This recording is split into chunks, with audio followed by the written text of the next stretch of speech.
Hi, Josephine and Johnny. This is Grandpa again, reading on Grandma's channel. We have one more book called Henry Climbs a Mountain. I believe that this is not about Uncle Henry, but you can be the judge, or you can ask Henry if you're not sure. Henry Climbs a Mountain by D.B. Johnson. Henry wanted to climb a mountain, but he only had one shoe. His other shoe was at the shoemaker's, being fixed. I'll get it on my way, he thought. Can you imagine trying to climb a mountain with one shoe? But on his way to the shoemaker's shop, Henry was stopped by Sam, the tax collector. Henry, he said, you haven't paid your taxes.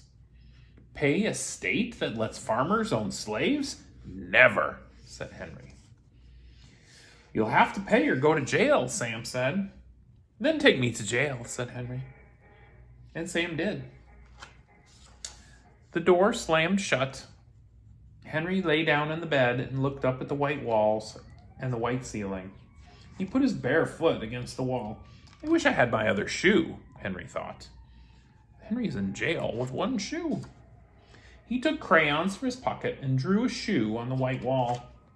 Beside the shoe, he drew a flower with a hummingbird on it. Henry can draw really well. Next, Henry drew the tree the hummingbird lived in. Under the tree, he drew a path that crossed a river and climbed a mountain.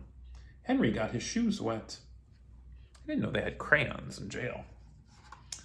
As he drew up the wall, he sang a song.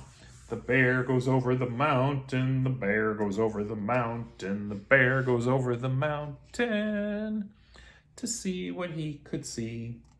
Henry climbed up the waterfalls. He marched in and out of the clouds. When it started to rain, Henry pulled his hat down and put on his coat.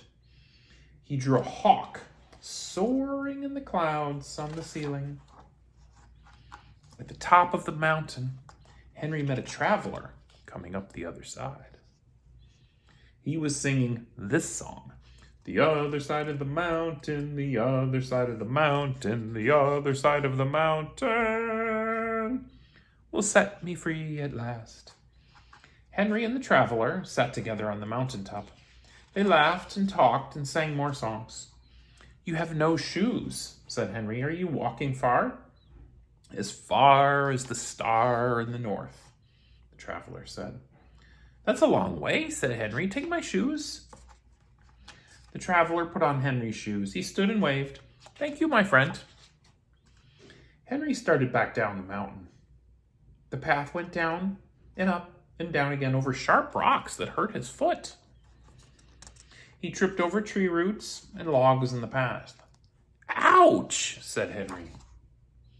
Once, he caught his foot in a rabbit's hole.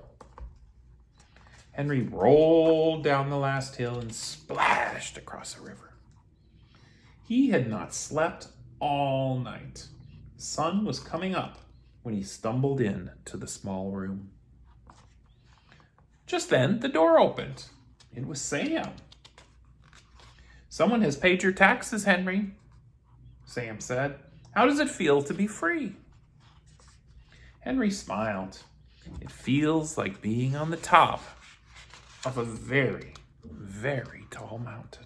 And he walked to the shoemaker's shop to buy a new pair of shoes. The end. Thanks for listening. Bye.